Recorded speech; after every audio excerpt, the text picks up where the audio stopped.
এই রোডটা দেখে আশা করি সবাই বুঝেই গেছো এটা কোথায় যাচ্ছি। হ্যাঁ, ঠিকই বুঝেছো, বৈশাখী মেলায়। এই মেলাটা আমরা ছোটোবেলা থেকে দেখে এসেছি। মেলাটা জামাষষ্ঠীর আগে আসে, আবার জামাষষ্ঠী শেষ হলে মেলাটা শেষ হয়ে যায়। এটি হলো বৈশাখী মেলা। তো সেদিন আমার শিলিগুড়িতে অনেক দিন আগেই এসছে, তবে যাওয়া হয়নি। তো সেদিন ছেলের স্কুল ফ্রেন্ডের সাথে, স্কুল ফ্রেন্ড ও তাদের গার্জিয়ানদের সাথে আমাদের প্ল্যান ছিল। তো আমরা চলে গেলাম মেলাতে 3 বাচ্চাকে নিয়ে। আরও গার্জিয়ানদের যাওয়ার কথা ছিল, তবে তারা যেতে পারলো না, তাদেরকে আমরা খুব মিস করেছি। যাই হোক, ঢোকার সাথে সাথে এরকম চীনামাটির জিনিসগুলো খুবটাও প্রচণ্ড সুন্দর ছিল। যাই হোক, কিনিনি কিছুই, বা মানে ওখান থেকে কিছু কিনিনি, কিন্তু মেলা থেকে প্রচুর জিনিস কিনে এনেছি, ছোটোখাটো জিনিস। তো ওরা 3 জনে মিলে তো খুবই মজা করেছে। যেমন এই কানেরগুলো অনলি 40 রুপিস দাম ছিল, ভালো ছিল।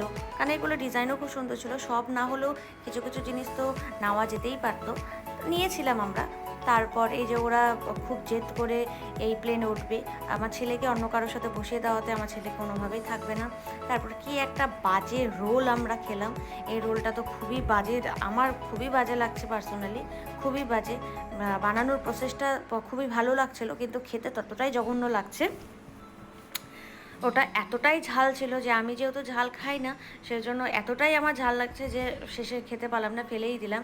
তারপর 3 জনে মিলে একটু ঢং করে নিলাম। তারপর আবার ছেলেরা সেই গাড়িতে উঠলো, উঠে ওরা মজা করলো। তারপর ওখান থেকে বেরিয়ে এই যে আসল জিনিস, এটা খেয়েছিলাম রসমালাই কেক, যেটা খেতে অসাধারণ ছিল, কিন্তু খুব মিষ্টি ছিল।